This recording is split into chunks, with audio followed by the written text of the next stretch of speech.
ఆకాశవాణి ప్రాంతీయ వార్తలు చదువుతున్నది కేసుమా. ముఖ్యాంశాలు: ఉభయ తెలుగు రాష్ట్రాల్లో పట్టభద్రులు, ఉపాధ్యాయ ఎమ్మెల్సీ స్థానాలకు మరికొద్దిసేపట్లో పోలింగ్ ప్రారంభం కానుంది.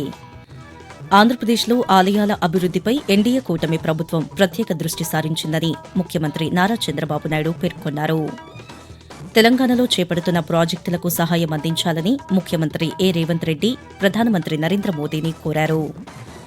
ఆంధ్రప్రదేశ్లో నర్సింగ్ విద్యార్థులకు విదేశీ భాషా కోర్సులు ప్రవేశపెట్టే అంశాలను పరిశీలించాలని వైద్యారోగ్య శాఖ మంత్రి సత్యకుమార్ అధికారులను ఆదేశించారు.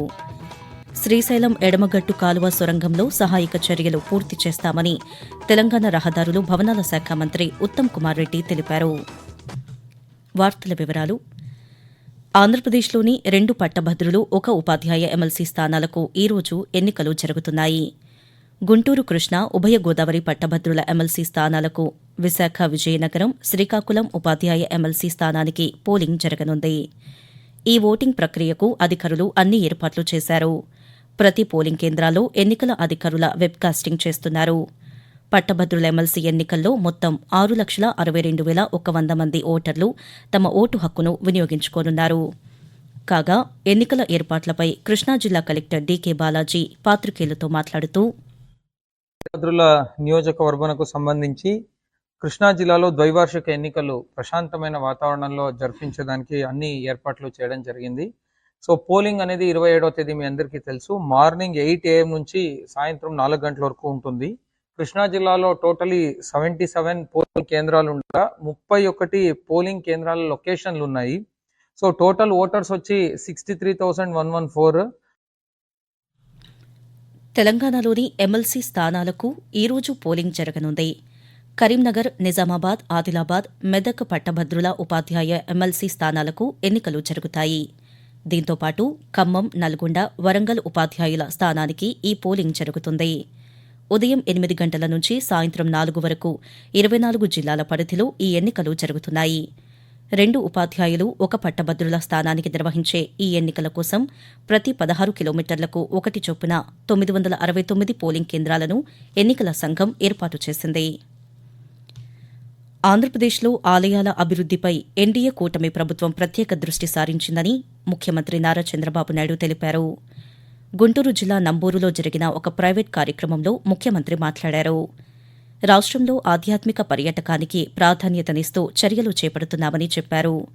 దేవాలయాల పటిష్టత కోసం అన్ని చర్యలు తీసుకుంటున్నామని ముఖ్యమంత్రి తెలియజేస్తూ, దేవాలయాలపైన శ్రద్ధ పెట్టాం.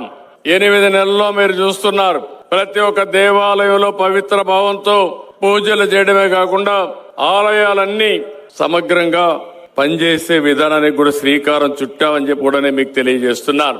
మనలో కావలసిన మానసిక ఆనందం ఏ మాత్రం కూడా మనలో బాధలు లేకుండా ఉండాలంటే ఆధ్యాత్మిక చింతన కూడా అవసరం.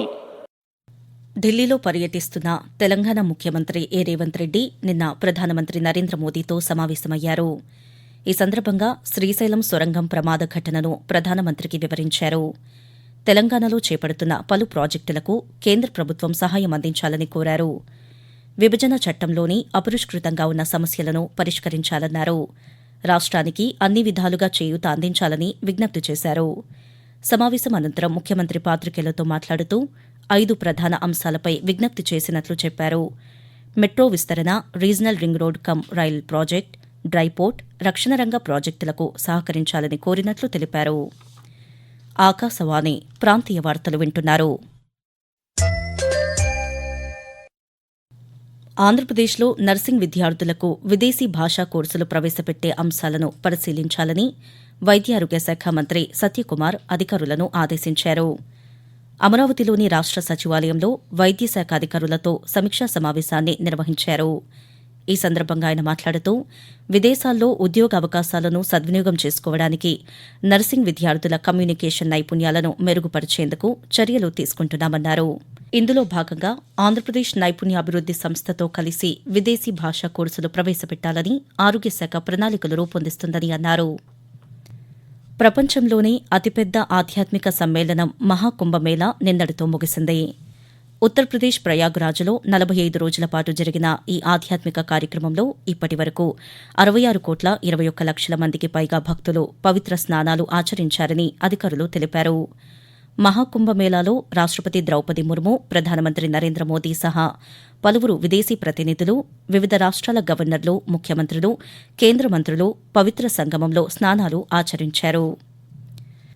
శ్రీశైలం ఎడమగట్టు కాలువ సొరంగంలో సహాయక చర్యలు పూర్తి చేస్తామని తెలంగాణ రహదారులు, భవనాల శాఖ మంత్రి ఉత్తమ్ కుమార్ రెడ్డి తెలిపారు. నిన్న మంత్రి పాత్రికేయులతో మాట్లాడుతూ సమగ్ర ప్రణాళికతో సొరంగం పూడికలోకి వెళ్లాలని నిర్ణయించామన్నారు. 2 రోజుల్లో సహాయక చర్యలను పూర్తి చేస్తామని మంత్రి తెలుపుతూ, దేశ సరిహద్దుల్లో టనల్స్ నిర్మించే వాళ్ళు గత కొన్ని సంవత్సరాలుగా భారతదేశంలో ఎక్కడ టనల్ యాక్సిడెంట్ జరిగినా అందులో పాల్గొన్న వారిని ఈ రోజు మేము ఆహ్వానించి మరి మా ఎంబర్ తీసుకొచ్చి ఈ రోజు టనల్ లోపల పంపించి మరోసారి పరిశీలన చేయడం జరిగింది.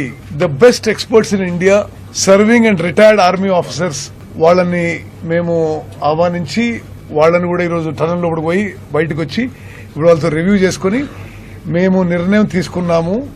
8 మంది ఎవరైతే మిస్సింగ్ ఉన్నారో వాళ్ల కోసం మరి సీరియస్ ప్రయత్నం చేయబోతున్నాము. ఆంధ్రప్రదేశ్ నంద్యాల జిల్లాలోని ప్రముఖ శైవక్షేత్రం శ్రీశైలం మహాశివరాత్రి బ్రహ్మోత్సవాలలో భాగంగా నిన్న పాగాలంకరణ కార్యక్రమాన్ని నిర్వహించారు. శివరాత్రి నాడు శ్రీశైలంలోనే ఉండే ప్రత్యేక ఆచారమైన పాగాలంకరణ కార్యక్రమాన్ని చేపట్టారు. అనంతరం అర్ధరాత్రి శ్రీ బ్రహ్మరాంబ మల్లికార్జున స్వామి అమ్మవార్ల కళ్యాణాన్ని నిర్వహించారు. వీటితో పాటు ప్రభోత్సవం, నందివాహన సేవ ఘనంగా నిర్వహించారు. మహాశివరాత్రి నేపథ్యంలో భక్తులు శివమాలదారులతో శ్రీశైలం కిక్కిరిసింది. మరోవైపు లింగోద్భవ సమయంలో గర్భాలయ ప్రత్యేక పూజలు నిర్వహించారు. వేద పండితులు స్వామివారికి మహాన్యాసపూర్వక ఏకాదశ రుద్రాభిషేకం, బిల్వార్చనలు శాస్త్రోక్తంగా నిర్వహించారు. తూర్పుగోదావరి జిల్లా తాళ్లపూడి మండలం తాడిపూడిలో గోదావరి స్నానానికి దిగి 5 యువకులు మృతి చెందడం బాధాకరమని ఆంధ్రప్రదేశ్ పర్యాటక శాఖ మంత్రి కందుల దుర్గేష్ అన్నారు. కొవ్వూరు ప్రభుత్వాసుపత్రిలో మంత్రి నిన్న బాధిత కుటుంబాలను కలిసి ఓదార్చారు. ఈ సందర్భంగా తన ప్రగాఢ సంతాపాన్ని తెలియజేశారు. ఘటనకు సంబంధించిన సమాచారం తెలిసిన వెంటనే ప్రభుత్వం స్పందించి రెస్క్యూ బృందాన్ని పంపించిందని తెలిపారు.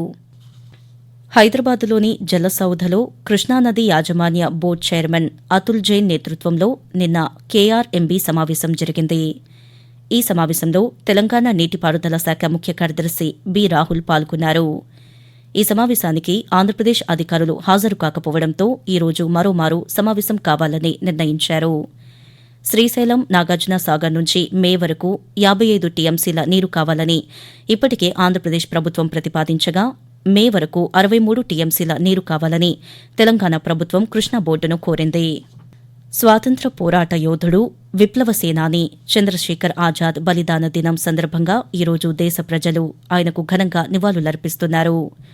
ఉత్తరప్రదేశ్లోని భవరాలో 1906 జులై 23వ తేదీన జన్మించిన చంద్రశేఖర్ యువతని స్వాతంత్ర పోరాటం దిశగా కార్యోన్ముఖులను చేసిన అసామాన్య స్వాతంత్ర యోధుడు. దేశాన్ని క్షయవ్యాధి రహితంగా మార్చేందుకు 100 రోజుల క్షయ నిర్మూలన ప్రచార కార్యక్రమాన్ని కేంద్ర ప్రభుత్వం నిర్వహిస్తోంది. 2024 సంవత్సరం డిసెంబర్ 7 నుంచి ఈ ఏడాది మార్చి 16వ తేదీ వరకు నిర్వహించే 100 రోజుల ప్రచారంలో అనేక కార్యక్రమాలను చేపడుతోంది. జాతీయ క్షయ నిర్మూలన కార్యక్రమం కింద దేశంలోని రాష్ట్రాలు, కేంద్రపాలిత ప్రాంతాలలో కేంద్ర ప్రభుత్వం గుర్తించిన 347 జిల్లాల్లో ఈ ప్రచారాన్ని నిర్వహిస్తున్నారు. ఆకాశవాణి ప్రాంతీయ వార్తలు ముగించే ముందు ముఖ్యాంశాలు మరోసారి. ఉభయ తెలుగు రాష్ట్రాల్లో పట్టభద్రులు, ఉపాధ్యాయ ఎమ్మెల్సీ స్థానాలకు మరికొద్దిసేపట్లో పోలింగ్ ప్రారంభం కానుంది. ఆంధ్రప్రదేశ్లో ఆలయాల అభివృద్దిపై ఎన్డీఏ కూటమి ప్రభుత్వం ప్రత్యేక దృష్టి సారించిందని ముఖ్యమంత్రి నారా చంద్రబాబు నాయుడు పేర్కొన్నారు. తెలంగాణలో చేపడుతున్న ప్రాజెక్టులకు సహాయం అందించాలని ముఖ్యమంత్రి రేవంత్ రెడ్డి ప్రధానమంత్రి నరేంద్ర మోదీని కోరారు. ఆకాశవాణి ప్రాంతీయ వార్తలు ఇంతటితో సమాప్తం. తిరిగి మధ్యాహ్నం 1:20 ప్రాంతీయ వార్తలు వింటారు.